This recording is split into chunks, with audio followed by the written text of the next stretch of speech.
ก่อนอื่นทั้งหมดขอแสดงความยินดีในการมาของท่านทั้งหลายสู่สถานที่นี้เพื่อศึกษาและปฏิบัติสิ่งที่เรียกว่าธรรมะ Before everything else, I'd like to express my joy and happiness that you have come here to make use of this place in order to study and practice the Dhamma.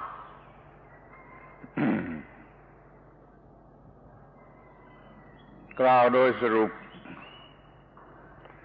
ธรรมะคือสิ่งที่จะช่วยให้เราได้รับได้รับประโยชน์จากความเป็นมนุษย์ของเรามากที่สุดที่จะมากได้ In short, the Dhamma is the thing which will allow us to make the most use of this opportunity of human life. As much as is possible, we will be able to make use of this human birth through the study and practice of Dhamma.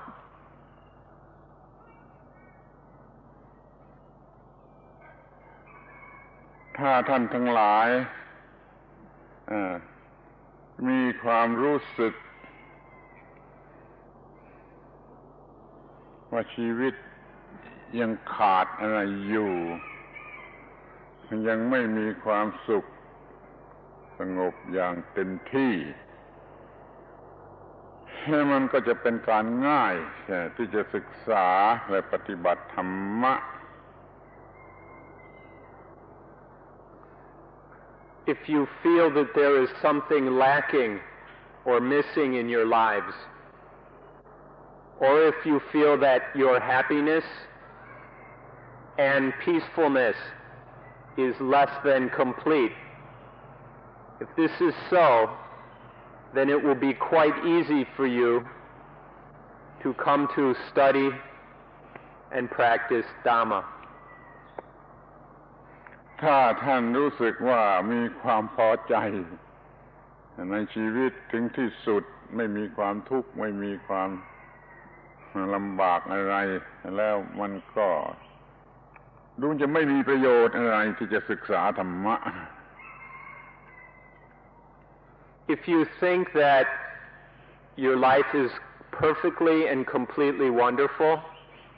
that you are completely and totally satisfied with everything, that there are no problems, no difficulties, no frustration, no dukkha. If this is the case, then there is no point in you studying the Dhamma. อย่างน้อยที่สุด ก็ควรจะทดสอบ ดูว่าเรามีความยุ่งยากลำบากใจเกี่ยวกับเรื่องของความรักความโกรธความเกลียดความกลัวความวิตกกังวลอาลัยอาวรณ์อิจฉาริษยาหวงหึงเหล่านี้เป็นต้นบ้างหรือไม่ At a minimum, we should at least take a look and check out our lives and see how much we are experiencing the following kinds of difficulties, how much the following things are making our lives rough. These things are love, anger, hate, fear, worry, envy, jealousy, possessiveness, selfishness. How much are these things causing problems in our lives? This is something we ought to all take a look at. อย่างน้อยท่านควรจะ คำนวณดูสักนิดหนึ่งว่าถ้าชีวิตของเราไม่ถูกรบกวนด้วยสิ่งเหล่านี้ความรักโกรธเกลียดกลัวเป็นต้นนี่ไม่รบกวนนี่มันจะ ดีวิเศษ น่าพอใจหรือไม่ You ought to be able to make a little bit of a guess and see what life would be or what life is like when it is not disturbed by these things such as love, hate, fear, anger, jealousy, etc. How peaceful and blissful would life be free of these things? You ought to take a look at this also. ถ้าเป็นที่แน่นอนว่าท่านประสงค์จะมีชีวิตที่เป็นอิสระจากสิ่งรบกวนเหล่านี้ทั้งหมดแล้วมันก็เป็นการง่ายที่จะศึกษาและปฏิบัติธรรมะ If you are certain that you would like to have a life free of these disturbances, love, hatred, anger, fear, etc. If you are certain of this, then it will be very easy for you to study and practice the Dhamma. ขอให้ท่านสังเกตดูเองว่ามันยากลำบากสักเพียงไร เมื่อสิ่งที่น่ารักมาเราไม่ต้องการจะรักนี่มันลำบากเท่าไรที่จะห้ามไม่ให้รักหรือสิ่งที่น่าโกรธมายั่วให้โกรธมันยากลำบากเท่าไรที่เราจะบังคับตัวไม่ให้โกรธหรือที่จะบังคับตัวไม่ให้เกลียดไม่ให้กลัวไม่ให้วิตกกังวลอะไรอาวรณ์เป็นต้นนั้นมันยากลำบากสักเท่าไร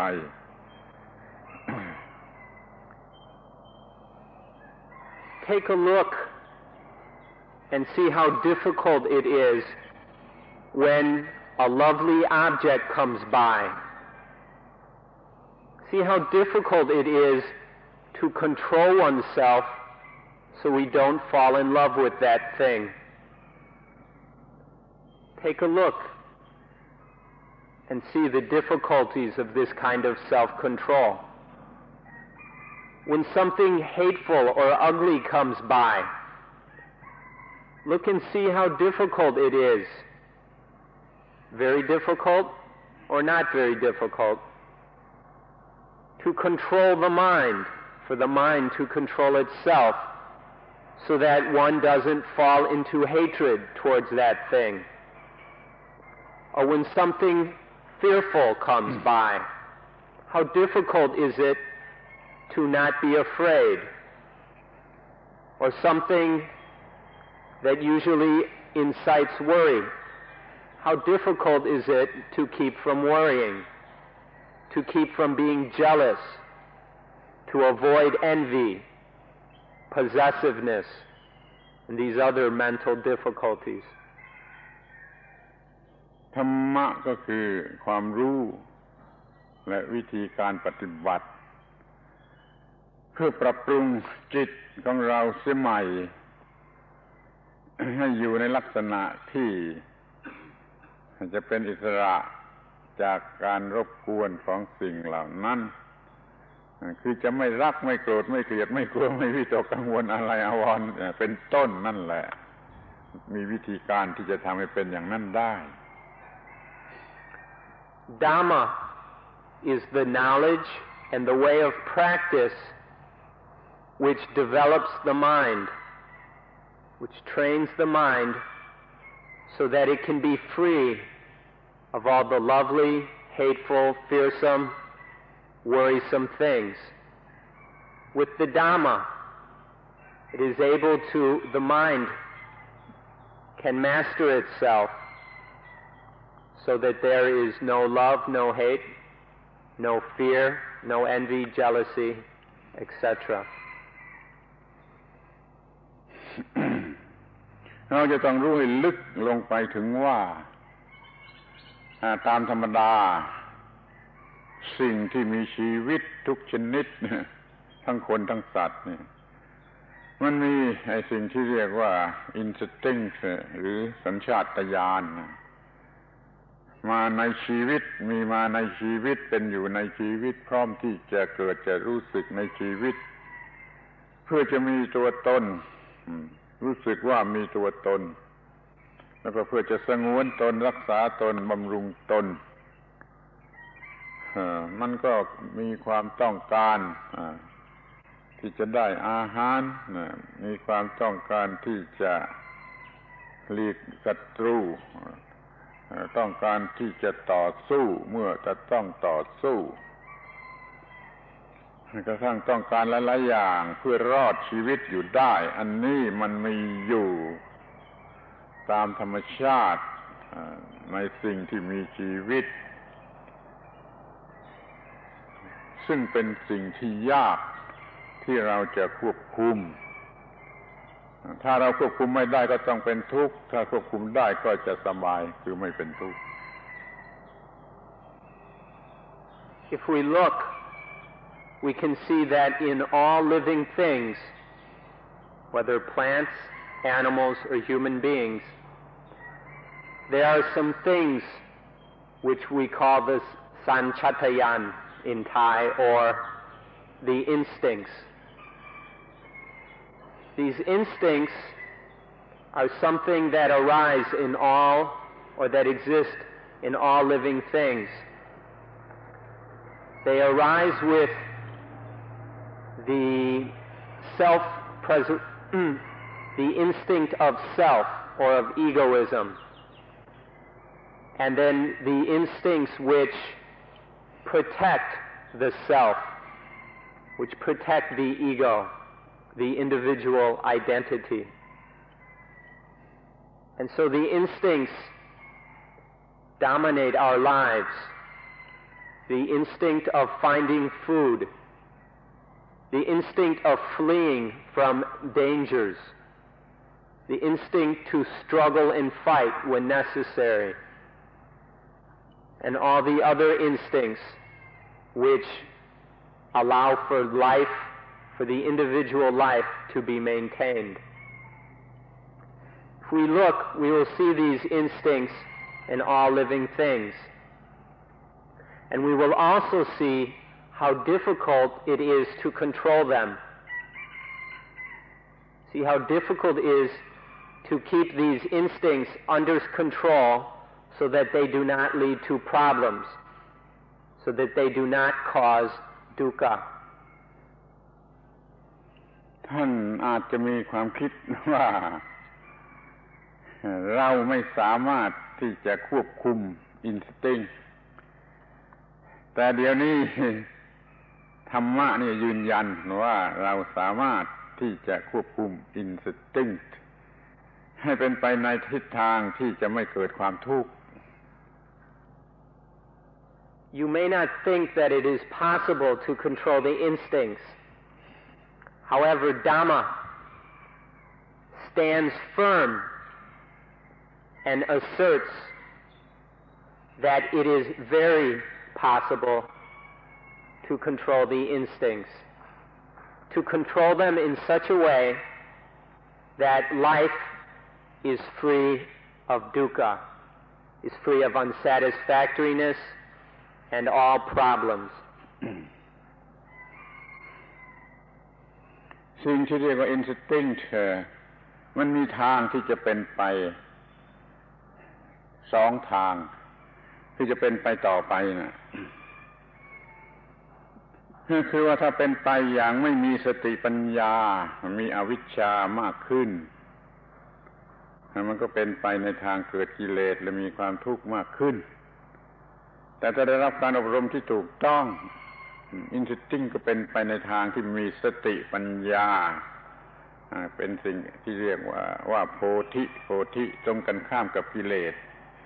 คือจะไม่มีความทุกข์ยิ่งขึ้นจนกว่าจะไม่มีความทุกข์เลยเนี่ย อัน instinct เนี่ยมันเป็นกลางๆอยู่ตรงกลางยกตัวอย่างเช่นเราจะมีความรู้สึกว่ามีตัวตน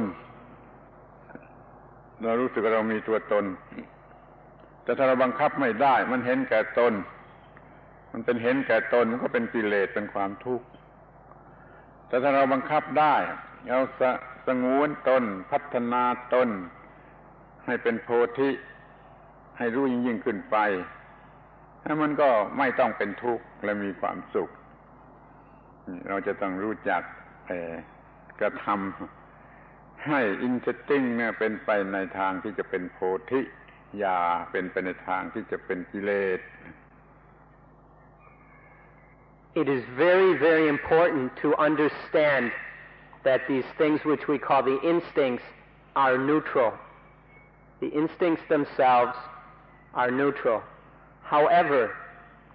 they can develop in two different ways or directions. The first direction,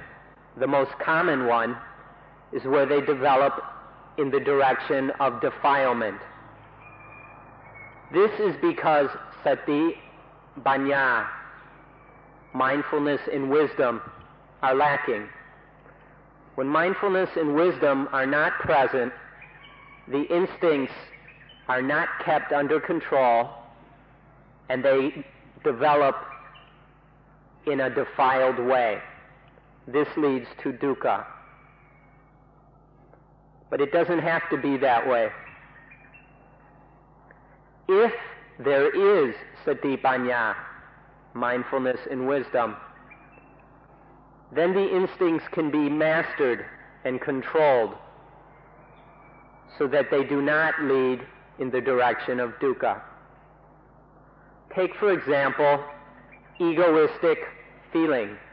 or feeling that there is an individual entity. If there is no mindfulness and wisdom, this feeling turns into selfishness. This selfishness is very defiled and leads to all sorts of problems and dukkha. But that's not necessary. If this basic egoistic feeling is kept within limits and bounds, then it can be developed in a direction of enlightenment, of bodhi.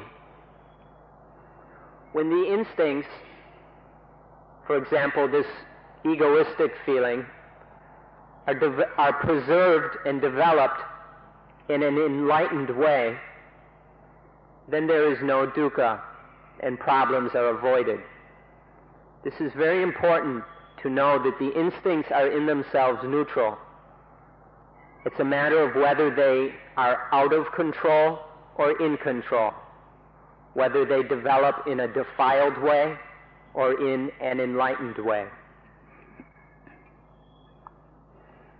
เราจะต้องนึกถึงระบบปฏิบัติที่เรียกว่าสมาธิภาวนาหรืออานาปานสติภาวนาที่ท่านได้รับการสั่งสอนอบรมเพราะนั่นแหละเป็นวิธีการอันหนึ่งที่ดีที่สุด ที่เราจะควบคุมให้อินสติ้งดำเนินไปในทางที่ถูกต้องเพราะว่าอานาปานสติภาวนานั้นทำให้เรามีสติมากปัญญามากสัมปชัญญะมากสมาธิมากพอที่จะใช้ควบคุมอินสติ้งนั่นจึงนึกถึงระบบนี้ก่อนว่าจะศึกษาและปฏิบัติเพื่อใช้ในการควบคุมอินสติ้งให้เป็นไปแต่ในฝ่ายโพธิอย่าได้เป็นมาในฝ่ายกิเลสเลย When we talk about the instincts, it leads us to think of or recall a system of practice which we call meditation, or in particular, anapanasati, the mindfulness of breathing meditation that you have been learning and practicing during this retreat. Anapanasati is one method of mental development. It's the best method of mental development or meditation for controlling the instincts. Through anapanasati, sati, mindfulness, awareness, is developed. Wisdom, panya, is developed. Sampajanya, sometimes called clear comprehension, other times called wisdom in action. This is developed. And also samadhi, the one-pointed, focused mind, is developed. Through anapanasati, these four things, mindfulness, wisdom in action, and the one-pointed mind, are developed enough to control the instincts.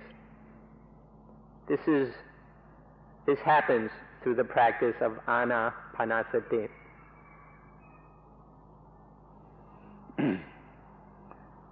ทีนี้การศึกษาของเราพุทธศาสนาเนี่ยตั้งต้นที่ตาหูจมูกลิ้นกายใจท่านทั้งหลายต้องรู้สึกตัวอยู่ดีว่าเรามีตาหูจมูกลิ้นกายใจอันนี้เป็นจุดตั้งต้นที่เราจะต้องศึกษาจะต้องรู้จักจะต้องควบคุมนี่เรามีข้างในคือตาหูจมูกลิ้นกายใจถ้ามีข้างนอกคือรูปเสียงกลิ่นรสโผฏฐัพพะธรรมารมณ์มันเป็นของคู่กันเป็น6คู่นั่นน่ะมันคือไอ้ปัญหาหรือว่าตัวชีวิตที่มันจะเป็นปัญหายกตัวอย่างคู่แรกคือตามันก็คู่กันกับรูปพอรูปมากระทบตามันก็เกิดวิญญาณทางตามันมีตาแล้วก็มีรูปแล้วมีวิญญาณทางตา3อย่างนี้ถึงกันเข้าเรียกว่าผัสสะอันนั้นเป็นจุดสำคัญที่สุดเป็นจุดสำคัญที่สุดถ้าควบคุมไม่ได้อินสติ้งจะต้องเป็นไปในทางกิเลสถ้าควบคุมได้อินสติ้งจะเป็นไปในทางของโพธิคือมันไม่มีปัญหาเราจะควบคุมจิตให้ได้ในขณะผัสสะเราจึงต้องมีไอ้สิ่งที่สำคัญที่สุดคือสติปัญญาสัมปชัญญะสมาธิ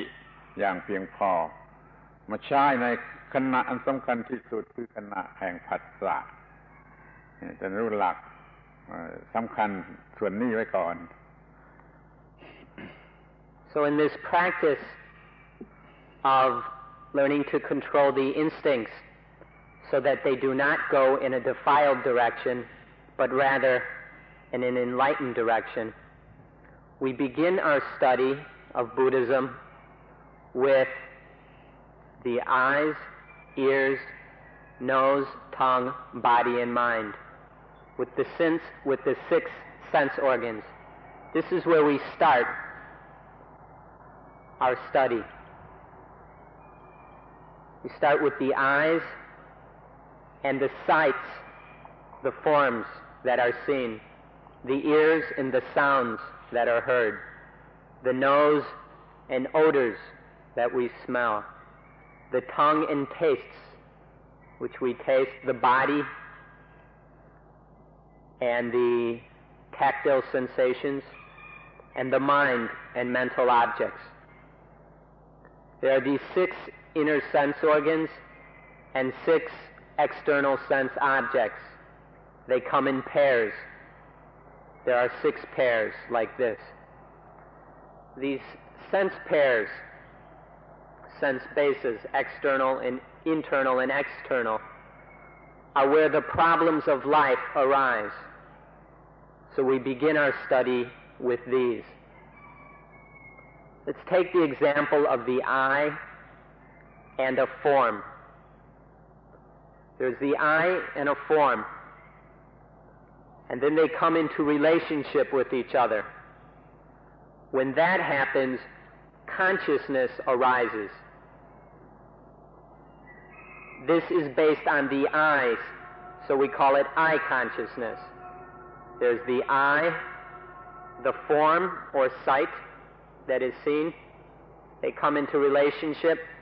and then eye consciousness arises. When these three things come together,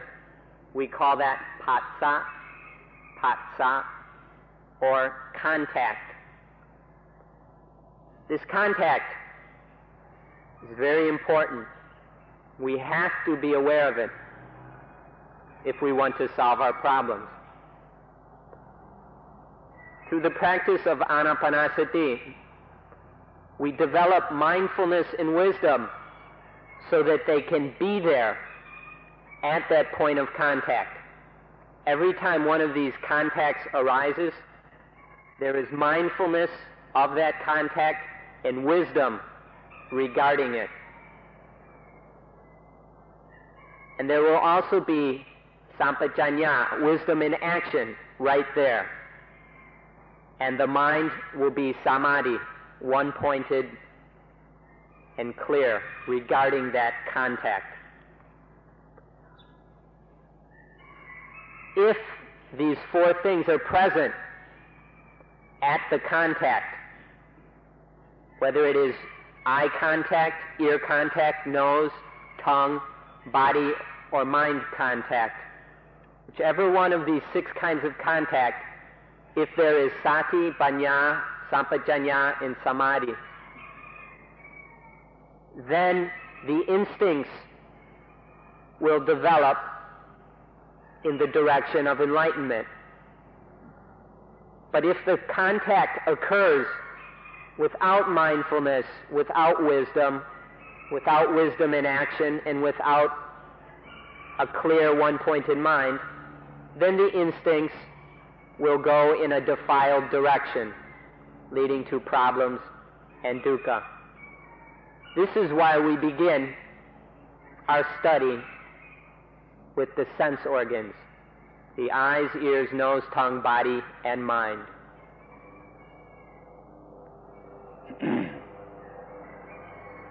ขอย้ำอีกทีหนึ่งว่าถ้าในขณะแห่งผัสสะนั้นเราไม่มีธรรมะพอที่จะควบคุมจิต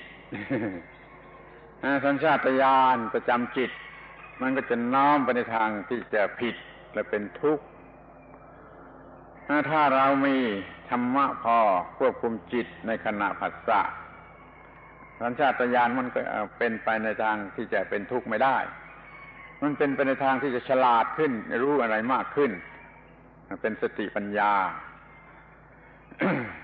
ยกตัวอย่างเช่นว่ามีอะไรมากระทบตาแล้วมีผัสสะทางตาแล้วถ้าตามปกติ ไม่มีสติปัญญามันก็จะยินดีหรือยินร้ายคือชอบหรือไม่ชอบทั้งชอบและไม่ชอบมันจะทำให้เกิดกิเลส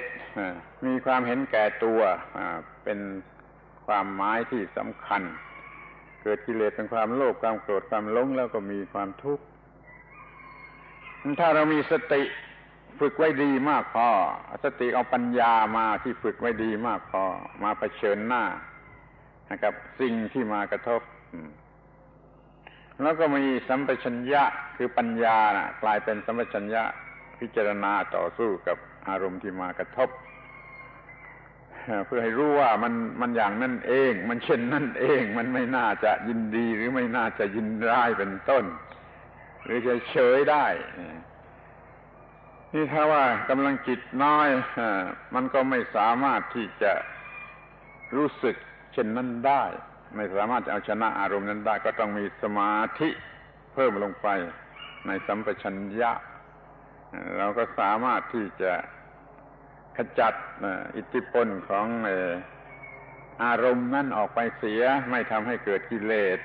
นี่เป็นส่วนสำคัญที่สุด ที่ท่านทั้งหลายจะต้องเข้าใจให้ดีรู้จักให้ดีว่าทำไมเราจึงฝึกอานาปานสติภาวนา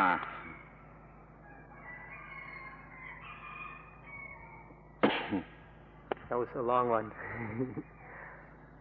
I'd like to stress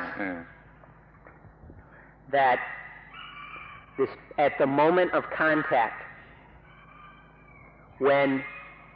an external sense object strikes one of the internal sense organs, this is a very important moment. It's a moment. This isn't a continuous, everlasting thing, but they are momentarily things that arise. These contacts happen from moment to moment. When there is a contact, if there is no mindfulness and wisdom, then the instincts, which are always sort of hanging around the mind, will lead the mind in a defiled direction towards greed, anger, and ignorance. But if there is mindfulness and wisdom, the instincts will not be able to do that, and then the mind will be able to develop in an enlightened way. For example, when something strikes the eye, and then there is eye contact, if mindfulness is lacking, if mindfulness isn't there at that moment of contact, then there will be a reaction of liking or disliking, of being pleased with or displeased with that sense contact and that sense object. When this happens, selfishness arises regarding this liking and disliking. And when there is this germ of selfishness, a seed of egoism, then it develops into greed or lust, anger and hatred, ignorance, stupidity, which lead us into dukkha and fill our lives with problems. However, if when something strikes the eye, at that moment of eye contact, there is mindfulness governing, covering, controlling, dominating that eye contact, then it will bring wisdom to that contact. This wisdom will be able to function. It will be wisdom in action in order to prevent any problems from arising. Mindfulness will draw on the store of wisdom that has been gained through life and apply the necessary wisdom in that specific situation, that specific eye contact. And then problems will be avoided. The defilements of greed, anger, and ignorance will not arise. Now, if the mind doesn't quite have enough strength or energy to do this, then samadhi, the one-pointed, focused, unified mind, needs to be developed so that the mind has enough energy to be mindful and to apply wisdom to the situation. When these four things are covering the contact, then the mind continues to go and develop in an enlightened way, building and developing more and more wisdom and being more skillful in the use of these four things. ดังนั้นขอให้สังเกตให้เห็นว่าในขณะแห่งผัสสะนั่นเอง สัญชาตญาณจะถูกบังคับให้เป็นไปในทางไหนคือเป็นไปในทางผิดทางเลวมาเกิดกิเลสหรือเป็นไปในทางถูกให้เกิดโพธิท่านก็รู้อยู่แล้วว่าถ้าเกิดกิเลสมันก็คือความทุกข์ทั้งนั้นถ้าเกิดโพธิก็เป็นไม่มีความทุกข์หรือดับทุกข์ทั้งนั้น มันจึงมีความสำคัญที่จะต้องเป็นผู้คล่องแคล่วว่องไวคล่องแคล่วว่องไวในการที่จะรับอารมณ์ทางตาทางหูทางจมูกทางลิ้นทางกายทางใจคือต้อนรับอารมณ์ควบคุมอารมณ์ให้ถูกต้องด้วยธรรมะสี่อย่างซึ่งจะขอร้องแล้วขอร้องอีกขอร้องแล้วขอร้องอีกว่าจงพยายามรู้จักให้ดีแล้วก็กระทำให้มีไว้ให้มากๆคือสติปัญญาสัมปชัญญะและสมาธิสี่คำนี้ขอช่วยจำไว้ให้ดีให้คล่องแคล่วในการมีและการเอามาใช้ให้ทันกับเวลาแล้วก็จะแก้ปัญหาเรื่องเกี่ยวกับสัญชาตญาณในขั้นต้นนี้ได้ทั้งหมดเลย You can observe that if there is no control of these moments of contact, or if take just one moment of contact, if there is no control of that contact, then the various defiled mind states will arise. Lust, greed, ignorance, these sort of things will arise toward that sense object. And when this happens, you can see very well for yourselves that it is dukkha. These things are unpleasant, they're no fun, they're unsatisfactory, and cause us endless problems. You can see this for yourself. However, at the moment of contact, if there is mindfulness, wisdom, applied wisdom, and one-pointedness, then these problems don't arise.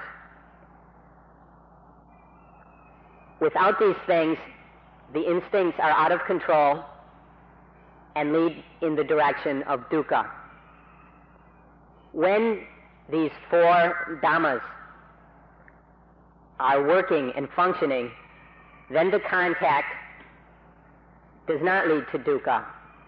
and it is free of dukkha. Or we can say that dukkha is extinguished, which is what, and this is enlightenment. There are these two directions it can go.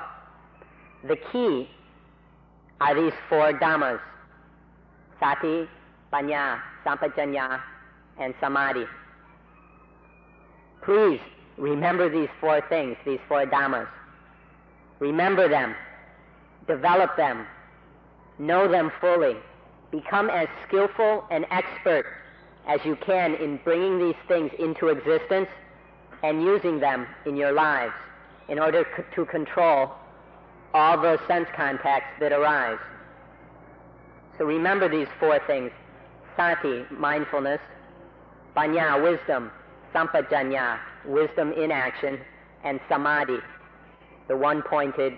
clear, unified mind. These four dhammas are something that you need to know. You need to be able to bring them into existence and then be able to use them properly. ทีนี้คอยดูต่อไปในแง่ในฝ่ายที่ควบคุมไม่ได้คือไม่มีธรรมะสี่อย่างมาควบคุมสัมผัสก็ปรุงสัมผัสที่ไม่มีธรรมะควบคุมเนี่ยก็เป็นสัมผัสที่โง่ไม่มีความรู้มันก็ออกมาเป็นเวทนาที่ปราศจากความรู้เวทนาสำหรับที่จะให้หลงรักหรือหลงโกรธหรือหลงสงสัยเนี่ยก็เป็นเวทนาโง่ก็ให้เกิดตัณหาดีไซน์โง่อยากไปตามความโง่น่ารักก็อยากได้ไม่น่ารักก็อยากตีให้ตายเป็นต้นนี่ก็เกิดความอยากที่โง่ถ้าความอยากนี่รุนแรงแล้วก็จะเกิดความรู้สึกตัวฉันที่รุนแรงตัวกูที่รุนแรงคือสัญชาตญาณแห่งตัวตนที่รุนแรงถึงขนาดสูงสุดที่จะเป็นความเห็นแก่ตัวมันก็เกิดขึ้นเรียกว่าอุปาทาน มาถึงขั้นนี้แล้วก็เรียกว่าไอ้สิ่งที่เรียกว่าตัวตนน่ะได้มีขึ้นมาแล้วเรียกว่าพบภาวะ existence มีภาวะแห่งตัวตนแล้วมันก็เกิดออกมาเป็นตัวตนเต็มที่เป็นจิตที่โง่เขลาเต็มที่มีตัวตนเต็มที่ยึดนั่นยึดนี่ทุกอย่างเป็นตัวตนเป็นของตนซึ่งทุกอย่างนั้นยึดเข้ามาแล้วเป็นความทุกข์ทั้งนั้น จึงเกิดความทุกข์โดยสมบูรณ์นี่ดูในฝ่ายที่ควบคุมไม่ได้แล้วเกิดความทุกข์ในชีวิตประจำวันนี้เป็นอย่างนี้ So let's look at things. Let's look at a contact that is lacking in the four dhammas of sati, panya, sampajanya, and samadhi. There's the sense contact. Without these four governing dhammas to keep it in control, then we can say that it is an ignorant or stupid contact. It's stupid. There's no knowledge or wisdom brought into use. When there is a stupid contact, this will condition or cause an ignorant reaction of the mind to that contact. The mind will stupidly or foolishly like what's happening, dislike it, or be so confused that it doesn't know whether it should like or dislike. These three kinds of ignorant reaction are called vedana, or feeling. But we're using the English word feeling in a very specific way. Please do not confuse it with some of the other meanings of feeling. We're talking about this ignorant reaction of the mind to sense experience, liking, disliking, or confusion. This feeling, things don't stop with the feeling, with vedana. Vedana conditions craving or desire, which is also ignorant, because we've got a string of ignorance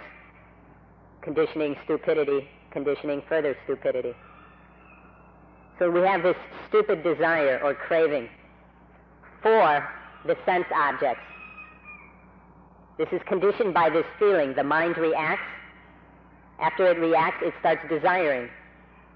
It wants to get what it likes. It wants to get rid of what it doesn't like. So this we call craving or desire. Once there is desire, this conditions attachment, upadana. Upadana. Attachment is the feeling of the desirer, the one who craves. First there was desire, now there's the one who desires. Here we have the egoistic feeling is building. This too is ignorant.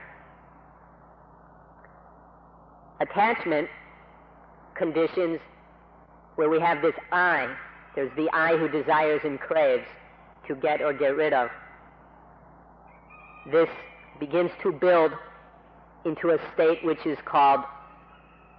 the condition, we can call the condition of self, or it's the coming into existence, the becoming of the self. Here the self is just about complete. And then this finally conditions birth. Not birth from the mother's womb, but birth of the self, of the ego, of the big fat I, which is attaching to all the things around it as me or as mine. And this self and all this possessiveness is completely and utterly dukkha. In everything that the mind, this egoistic mind that has arisen, in everything that it claims to be me, there is unsatisfactoriness. And everything that it attaches to as mine, there is dukkha. This is what happens when there is sense contact that lacks the four dhammas we've been talking about: mindfulness, wisdom, wisdom in action, and the one-pointed mind. This points out the importance of developing these four dhammas and are able to avoid this ignorant development, this defiled progression which leads to dukkha.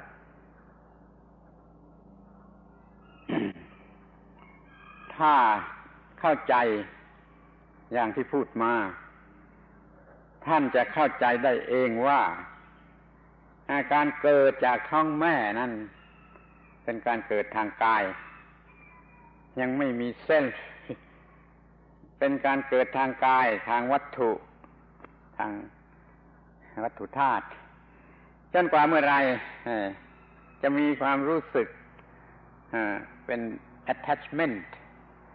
แล้วเกิดความรู้สึกเป็นเส้นตัวกูนี่คือการเกิดที่สมบูรณ์เกิดจากท้องแม่ยังไม่สมบูรณ์เกิดแต่ร่างกายออกมายังไม่มีเส้นยังไม่มีโซลจะพูดอย่างนี้ก็ได้แต่เมื่อใดมีอุปาทานตัณหาอุปาทานเต็มที่เกิดคอนเซ็ปต์ว่าเส้น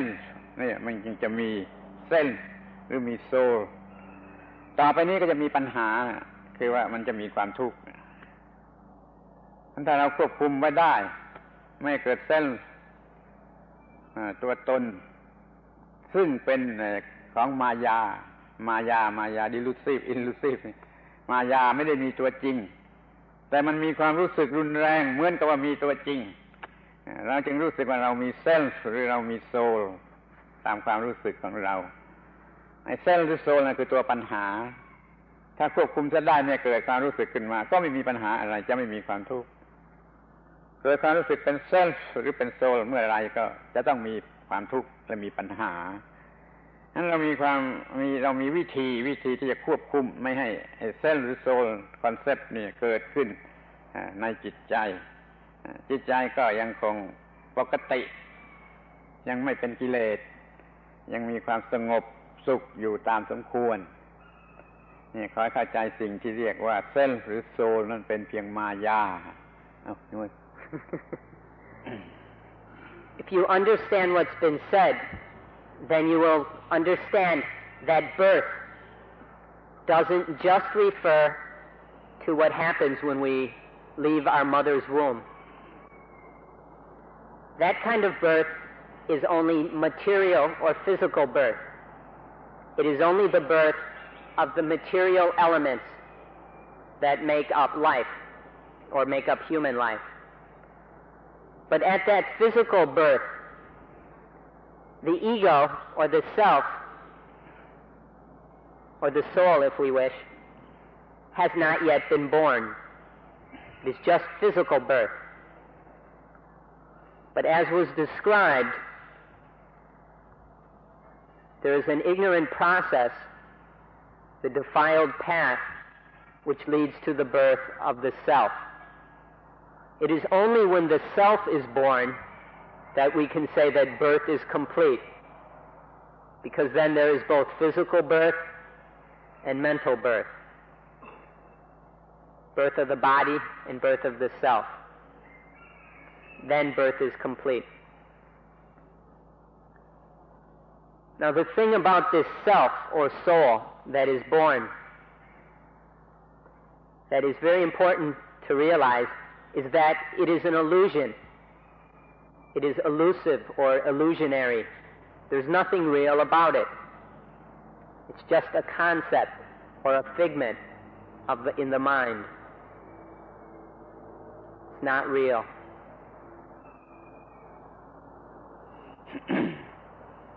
ที่นี่ก็จะขอให้พิจารณาในสิ่งที่เรียกว่าผัสสะกันเป็นพิเศษจนเห็นว่าผัสสะนั่นเหมือนกับทางแยกผัสสะเหมือนกับทางแยก The moment of ผัสสะเหมือนกับทางแยกอันหนึ่งอินสติ้งมันจะไปทางกิเลสเป็นกิเลสและมีปัญหามีความทุกข์ถ้าทำถูกต้องอินสติ้งก็จะเป็นไปทางโพธิรู้ทำความถูกต้องแล้วก็ไม่มีความทุกข์มันจึงเป็นทางแยกในชีวิต ทีนี้ท่านจะต้อง ดูสังเกตรู้ได้ด้วยตนเองว่าวันหนึ่งเรามีผัสสะกี่ครั้งท่านเองวันหนึ่งมีผัสสะกี่ครั้ง เท่ากับว่ามันเกิดทางแยกขึ้นมาสำหรับให้เดินให้เลือกเดินเท่านั้นครั้งถ้าเราเดินผิดเลือกเอาผิดเรื่อยมันก็เกิดเป็นความเคยชินสำหรับความผิดสะสมไว้ในส่วนลึกของจิตใจนี่ความเคยชินที่จะผิดก็มากขึ้นถ้าเราเดินถูกเลือกทางเดินถูกเป็นโพธิก็เหมือนกันแหละมันจะสร้างความเคยชินที่จะเป็นโพธิคือถูกยิ่งขึ้นไปเป็นสองชนิดกันอยู่ดังนี้ แต่เดี๋ยวนี้ในธรรมดาตามปกตินี่เราไม่ได้รู้ไม่มีความรู้ข้อนี้ยังไม่มีใครเคยสอนให้แก่เราความรู้ข้อนี้ก็ไม่ได้ติดมาแต่ในท้องมารดาเราจึงมีการทำผิดคือเดินไปฝ่ายกิเลสกันจนเป็นนิสัยจนเป็นการเคยชินเร็วมากที่จะทำผิดเราจึงรักจึงโกรธจึงเกลียดจึงกลัวจึงวิตกกังวลอะไรอาวรณ์อิจฉาริษยาได้อย่างเร็วที่สุดเพราะความเคยชินมันมีมากนี่คือตัวปัญหาซึ่งจะต้องจัดการ So the birth of the self or the soul that is different from physical birth, this is the problem. This is our problem. Because with this birth of the self or soul, then there is attachment. There is grasping and clinging to all sorts of things as me and as mine, which is purely illusion. None of this is real. If we genuinely understand the process leading up to this point, to the birth of the self, then we'll see that there is no real self involved. But the self is just a deluded concept or idea in the mind. Now the point leading up to that, you can see that patsa, the moment of contact, is the fork in the road. At patsa, there is the possibility of going in one of two directions. And it's the choice or the direction that one follows at that fork in the road which governs whether there will be dukkha or freedom from dukkha, whether there will be problems or not. At the moment of patsa, if there is no wisdom, mindfulness, wisdom in action, and one-pointedness, i.e. if there is ignorance, then the mind takes the path of dukkha, of defilement, and falls into states of mind such as lust, anger, and delusion. As this path is taken over and over again, it becomes a well-worn path. Each time one goes in this direction, one becomes more and more familiar with it, which increases the odds of following this path later. So this tendency can develop to go in this ignorant direction. This tendency, this familiarity with ignorance, can develop to the point where it's a habit, the habit of stupidity, where mindfulness, wisdom in action, and one-pointedness are missing. That's one fork in the road, the fork that leads to dukkha, or the direction. But the other path is the path of enlightenment. Rather than ignorance, it is governed by knowing and wisdom, by poti or bodhi. It is the enlightened way. And so at the moment of contact of sense experience, then the mind doesn't fall into this egoistic grasping at things as I, as mine, and as myself. So this illusion of the self or soul does not arise. And then all the problems that are caused by this illusion do not arise as well. And so there's freedom from all these problems and freedom from dukkha. So come to study and understand the path, the fork in the road that happens at the moment of phassa or sense contact.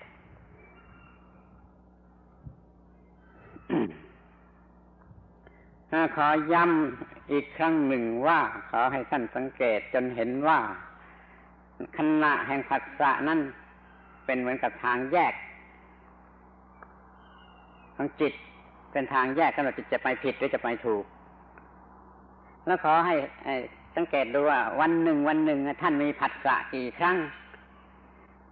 ก็หมายความว่าจิตของท่านได้ไปถึงทางแยกเท่านั้นครั้งแล้วมันจะเดินผิดหรือเดินถูกส่วนใหญ่มันก็ต้องถือว่าเดินผิดเพราะไม่รู้เรื่องนี้คือปล่อยไปตามสัญชาตญาณปล่อยไปตามอินสติ้งมันก็ผิดมันก็ไปเกิดรักไม่รักชอบไม่ชอบจนเกิดกิเลสวันหนึ่งมันมีทางแยกเกิดขึ้นในจิตใจกี่ครั้งแล้วถ้าจำนวนของผัสสะคือทางแยกเราจะมีปัญหาหนักอยู่ที่ตรงว่าเมื่อเกิดเป็นทางแยกขึ้นมาจิตจะเดินไปทางไหนถ้าเราฝึกธรรมะ4อย่างนั่นไว้พอจิตจะเดินไปในทางถูกโดยสัญชาตญาณจะเปลี่ยนไปในโพธิเดินไปทางถูกถ้าไม่มีธรรมะ4อย่างนั้นมาควบคุมสัญชาตญาณก็จะเปลี่ยนมาเป็นกิเลสจะเดินทางผิดและโดยอันนี้จะเป็นชีวิตธรรมดาสามัญของคนเราทั่วไปทุกคนในโลกนี้คือจิตมันเลือกเดินไปตามสัญชาตญาณที่ไม่มีความรู้อะไรก็ไปเอาตามกิเลสจนมีกิเลสเป็นพื้นฐานกันไปหมดมีความรักโกรธเกลียดกลัวอย่างที่กล่าวมาแล้วถ้าเราไม่สนใจตรงนี้เป็นพิเศษวันหนึ่งเราเผชิญกับทางแยก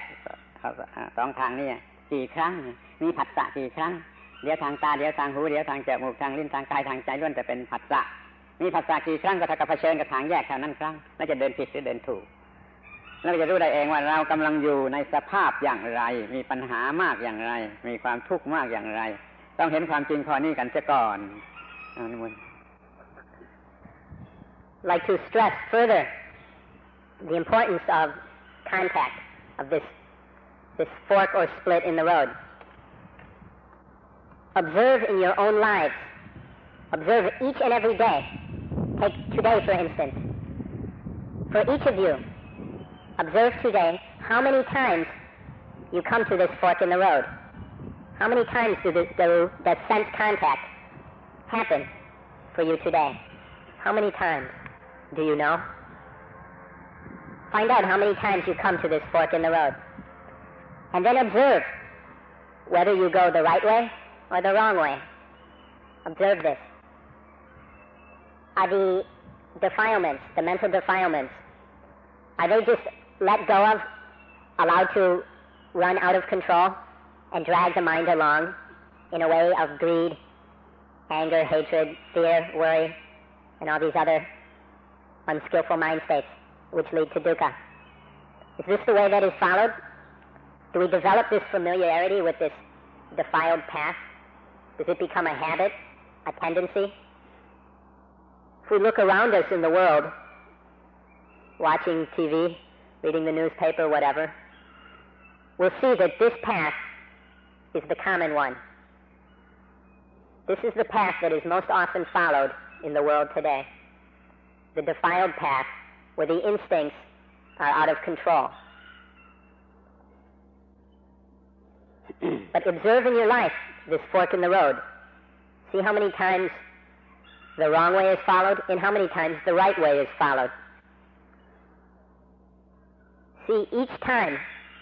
that one comes to the path or to the fork in the path in one's mind. One chooses the defiled way or the enlightened way, where the 4 dhammas of mindfulness, wisdom in action, and one-pointedness are able to govern and master the instincts, so the mind goes in an enlightened way which leads to freedom from dukkha and ultimately the utter cessation of dukkha. So don't overlook these moments of contact, these sense experiences that are happening who knows how many times each day. See them today. How many times do they happen to you today? How many times does the mind go in the right direction and how many in the wrong? and then tomorrow, and the day after, each and every day, see how many times you come to this fork in the road. And develop these 4 dhammas so that familiarity with the defiled path weakens and diminishes, and one comes to follow the enlightened path more and more.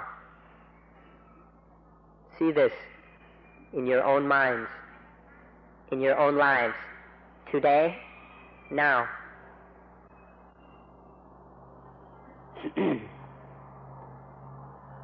ที่นี่เราจะดูต่อไป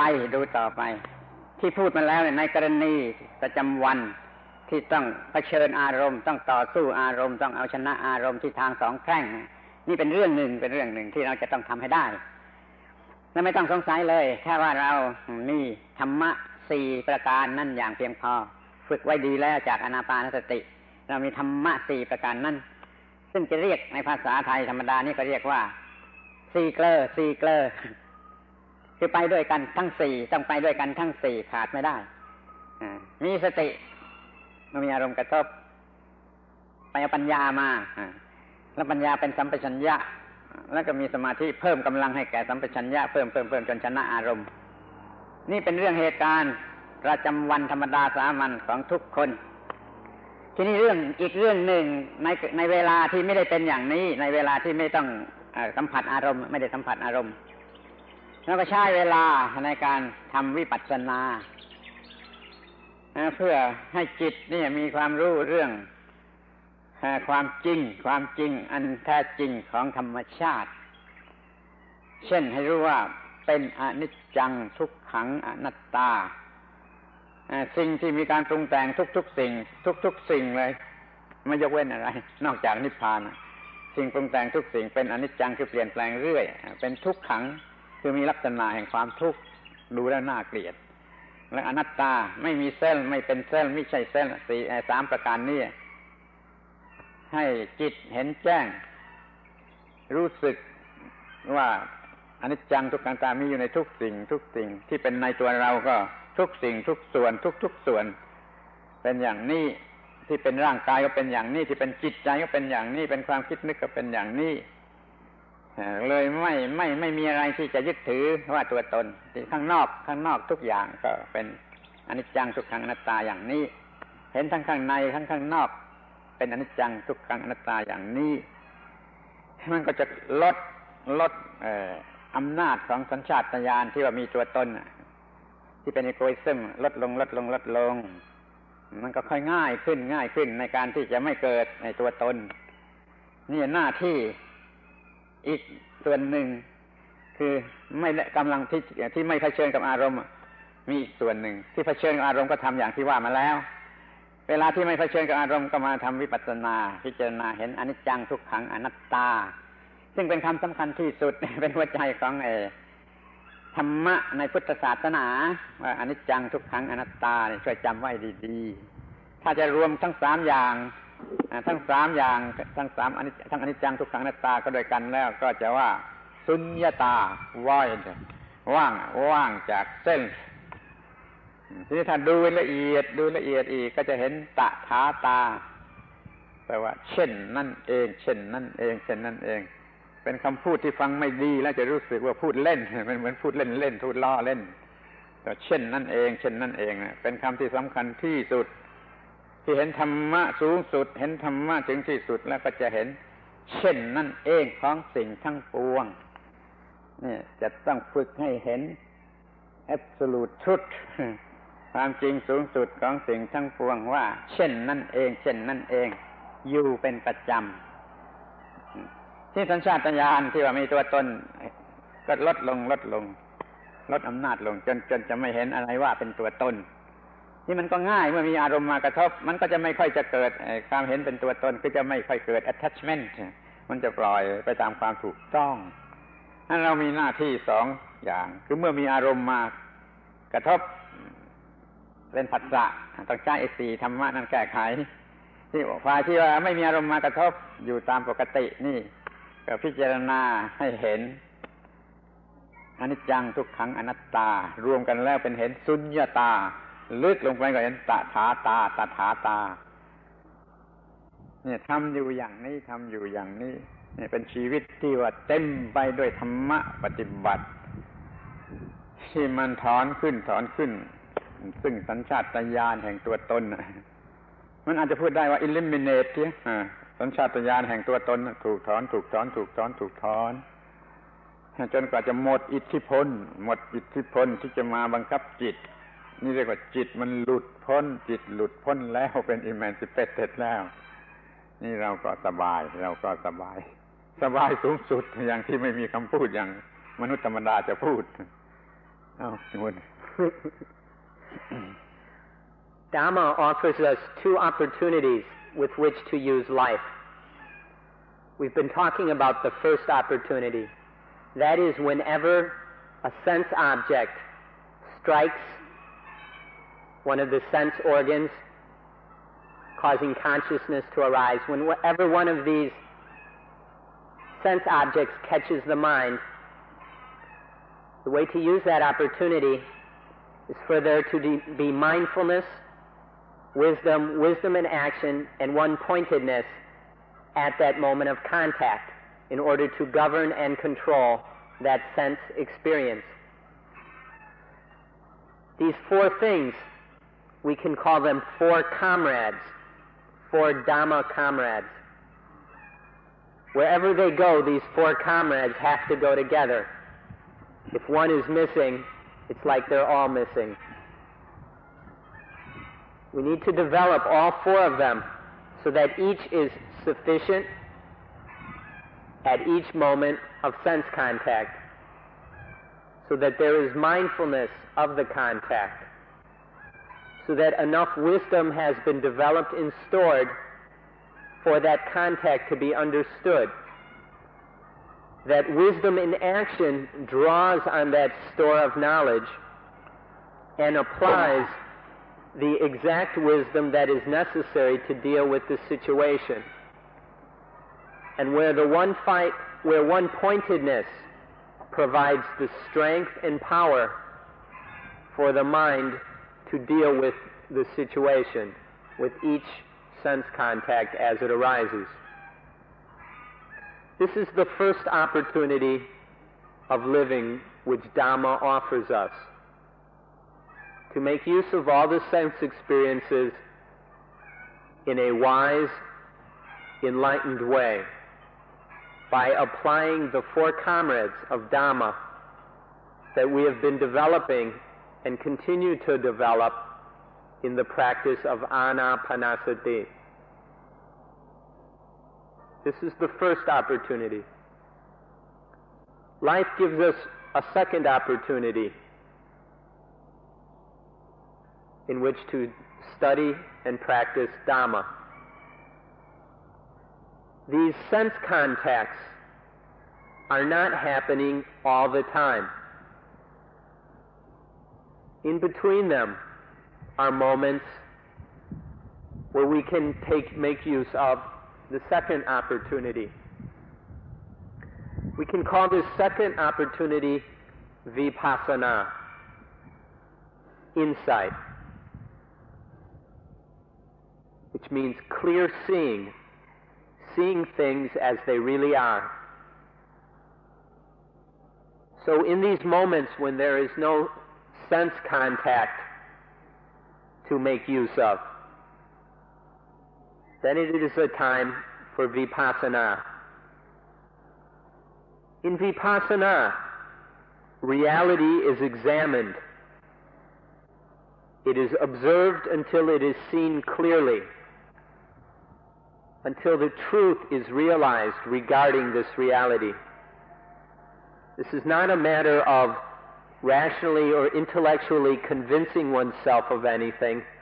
nor is it a matter of blind belief in the doctrines of one sect or another. Rather, it is direct intuitive realization of truth, of reality. This is what vipassana is about. The truth revealed in vipassana is anicca, dukkha, or aniccaṃ, dukkhaṃ, anattaṃ.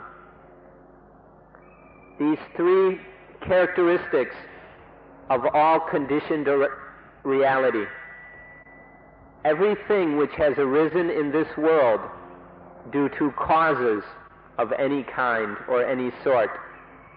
are subject to aniccaṃ, impermanence, change or flux. All conditioned things are in a process of ceaseless change. Because of this, all these conditioned things are unsatisfactory. They are dukkha. They can never satisfy in any way. They can never fulfill desires or delight or give us what we want. So they are dukkhaṃ. And all these conditioned things, which includes everything in the universe except for one thing, that one thing is nibbana, or in Sanskrit, nirvana. Except for nirvana or nibbana, all things are conditioned. And all these conditioned things are impermanent and unsatisfactory. In addition, they are anatta. In them is no permanent individual entity which can be labeled a self or a soul. These three things, impermanence, unsatisfactoriness, and non-self, are the subjects of vipassana. These are the meditation objects of the clear seeing of reality as it truly is. So in those moments between sense contacts, it's a chance to make use of vipassana. And as these three characteristics of impermanence, unsatisfactoriness, and not self are realized, we can go deeper and deeper in understanding and wisdom. These three characteristics can be summarized as sunyata, voidness or emptiness. Now this voidness doesn't mean physical voidness like in outer space or in a vacuum. We're talking about spiritual emptiness, meaning the emptiness of all egoistic and selfish thoughts. The emptiness, the freedom from, the voidness of any ideas of I, mine, myself. This is sunyata. It's when impermanence, unsatisfactoriness, and non-self are realized in a more profound and penetrating way. And then to go even deeper still is to realize tathata, or suchness, thusness, the isness of everything. In Thai, chen nan eng, that's the way things are. They're just this way, they're not any other way. Just like this, that's all there is. So in those moments between sense contact, it's the opportunity for vipassana to realize that all conditioned things are impermanent, anicca,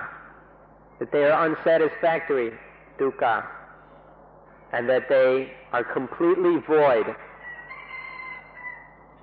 completely lacking of any self, ego, or soul.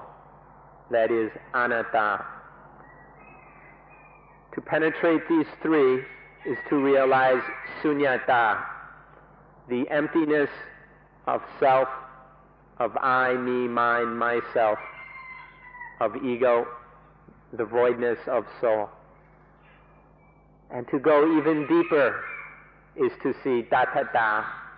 Chen nan eng. It's just this. Nothing else. Nothing more. This is the way it is. Just this. Just thus. So this is the second opportunity which Dhamma offers us. Second way to use life. Using these two opportunities, life is full. There's something to do all the time. And by using the Dhamma in these two ways, in these two wise and skillful ways, then the path of defilement leading to dukkha, where the instincts are out of control, doesn't happen. Instead, what is happening is, through the realization of sunyata, of voidness, that egoistic instinct, the self-instinct that arises sometime after physical birth, this is lessened, weakened, it begins to dissipate. It arises less often, and when it arises, it's not as big and strong. And when we see this more and more, everything is begun to see as tathata, chen nan eng, just this. And when we see it as just this and nothing more, there's no more applying these egoistic labels, distinctions, identifications, and attachments to things. They are seen as they really are, free of I, me, and mine. And this is to develop the instincts in the enlightened way, in a way that is free of dukkha, free of pain and problems. So there are these two opportunities which Dhamma offers us. In one, we use the four comrades developed through anapanasati to control and govern the sense contacts. And then in the other, we use vipassana, which is also anapanasati, to examine reality and see things as they really are, as anicca, dukkha, anatta, as sunyata, voidness, and as tathata, suchness, thusness, or in Thai, chen nan eng.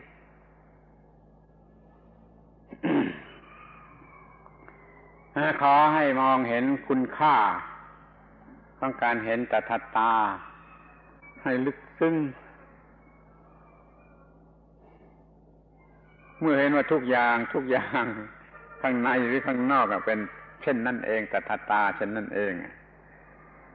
มันก็ไม่เกิดในความรู้สึกที่เป็นคู่เช่นทำให้รักหรือทำให้เกลียดทำให้ยินดีหรือยินร้ายทำให้เป็นสุขหรือทำให้เป็นทุกข์เนี่ยมันไม่มีเราจึงไม่มีการรบกวนด้วยความชั่วและความดี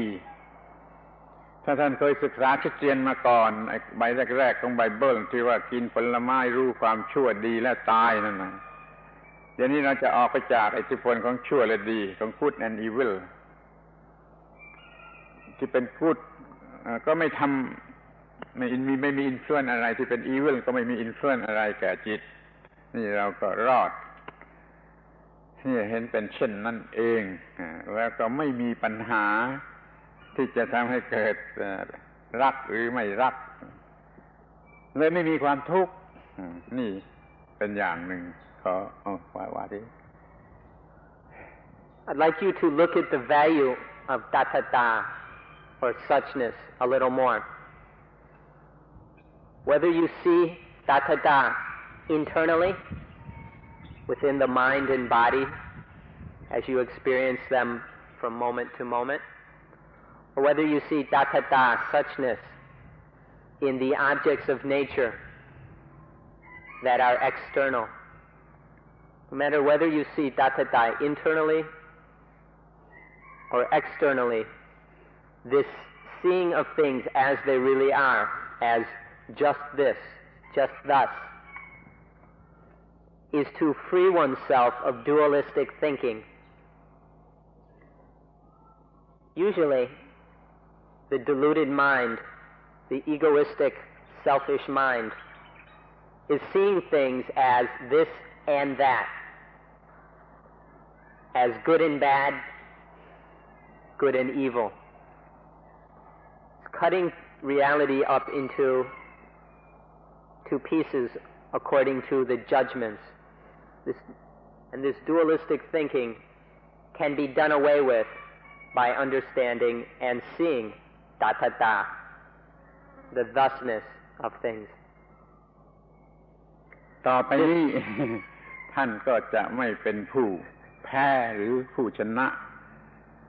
ท่านจะไม่เป็นผู้ได้กำไรหรือขาดทุนท่านจะไม่เป็นผู้ถูกเอาเปรียบหรือว่าเอาเปรียบผู้อื่นท่านจะไม่เป็นอะไรชนิดที่เป็นคู่กระทั่งถ้าเห็นจริงท่านจะไม่มีความรู้สึกว่าท่านเป็นผู้หญิงหรือเป็นผู้ชายปัญหากันเลยหมดครับ If this problem of seeing things as good as or evil, this dualistic way of approaching the world, is illustrated in the first page of the book of Genesis of the Christian Bible. There it talks about the fruit of the tree of the knowledge of good and evil, which God forbid Adam and Eve to eat. This fruit of the tree of the knowledge of good and evil. When Adam took the bite, that was to begin and see things in a dualistic way, to see things as good and as evil. This is the arising of all man's problems. This is original sin, this dualistic thinking, which can be done away with through the realization of tathata. When one perceives everything as just this, just the way they are, then there is no more this judging as good and bad, right and wrong, pleasant and unpleasant, even to the point where there is no more judging as male and female. When these judgments, these attachments to things as this or that, as good and bad, as losing and winning, as getting and giving, when all these distinctions, all this dualistic ignorance is let go of,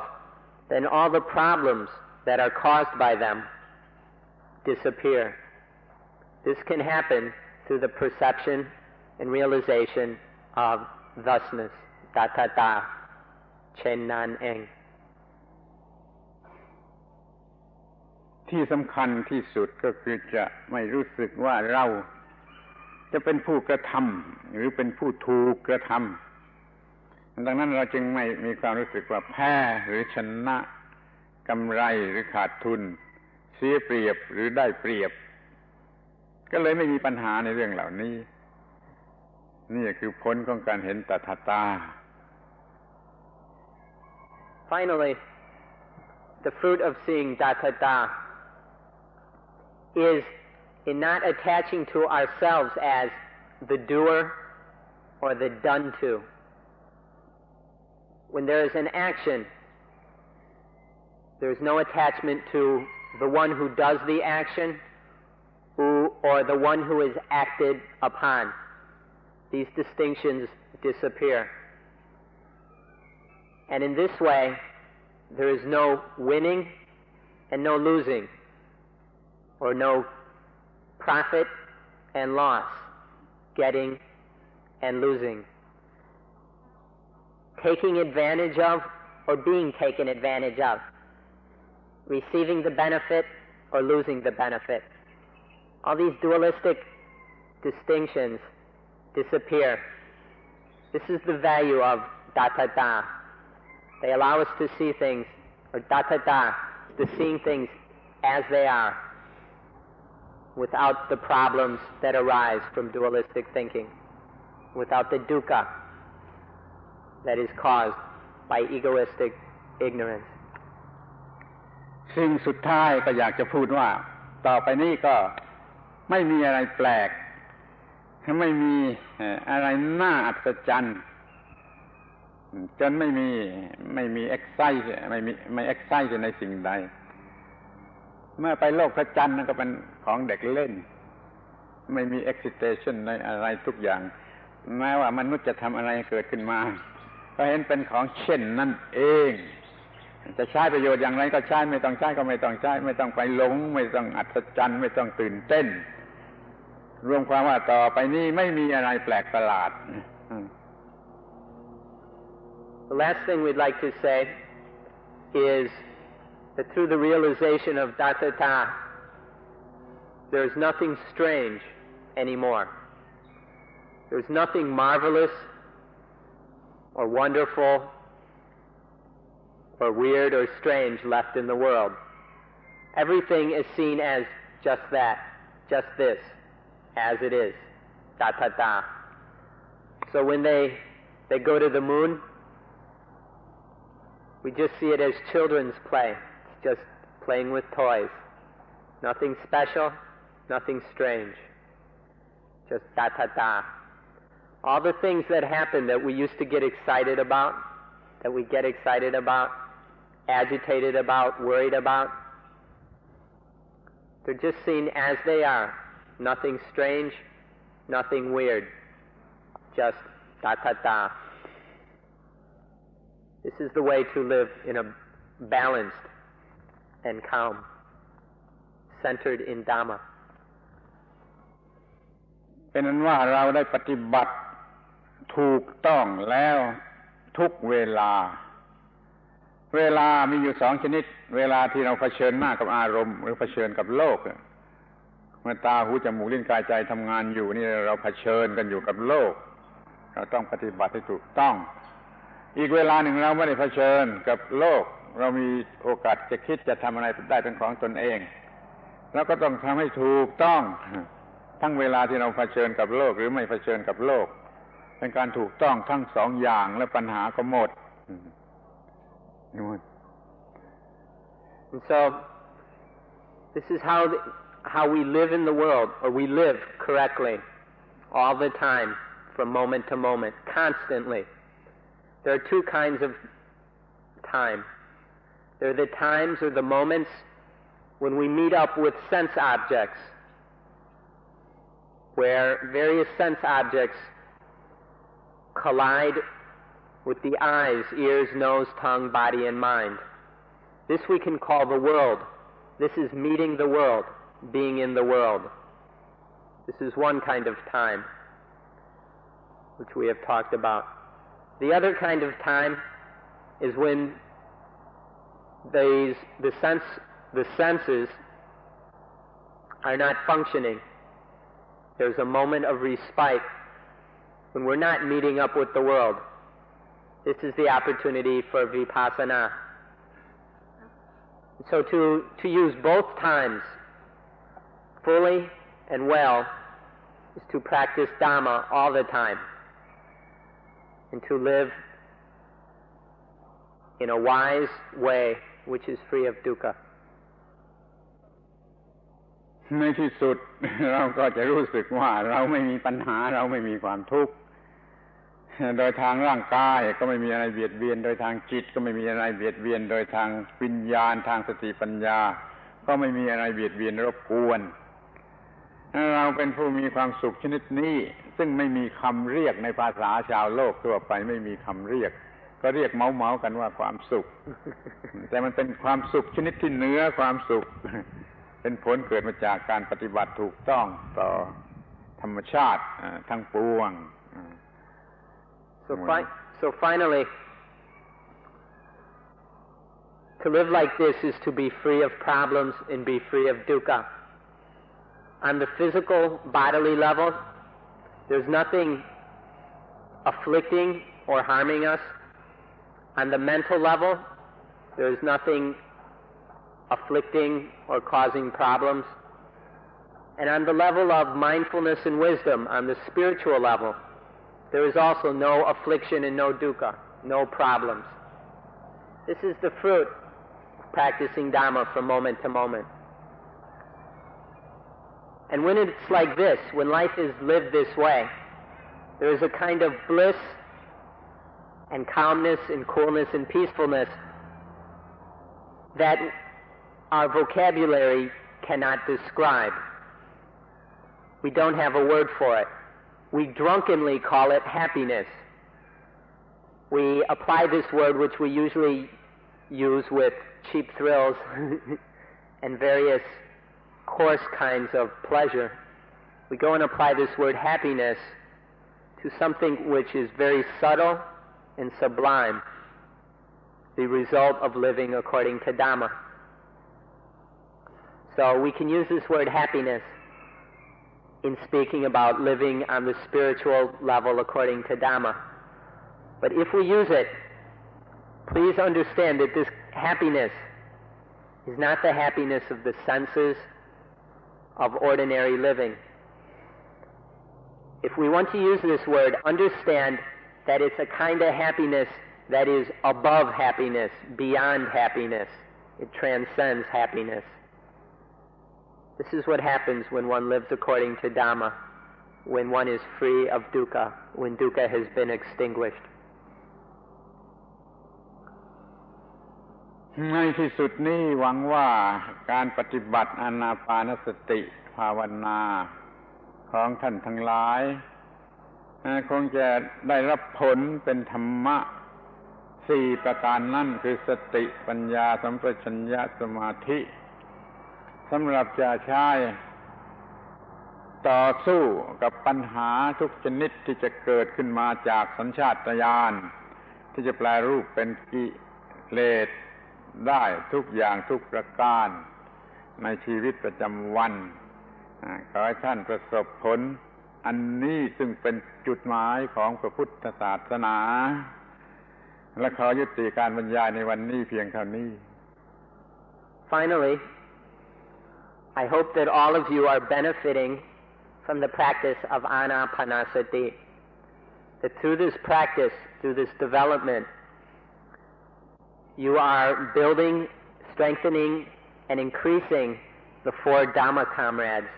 of sati, mindfulness, awareness, panya, wisdom or knowing,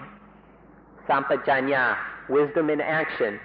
wisdom being used to meet a specific situation, and samadhi, the one-pointed, unified mind. That these 4 comrades will be used to keep the instincts within line, so that whenever there is sense contact, that these 4 comrades will enable us to deal with the problems of life which arise at sense experience. The arising of the mental defilements when the instincts are out of control can be met with through these 4 comrades. So I hope that you are developing these things and benefiting from your practice of anapanasati. On this note, I request that we finish today's talk. Thank you.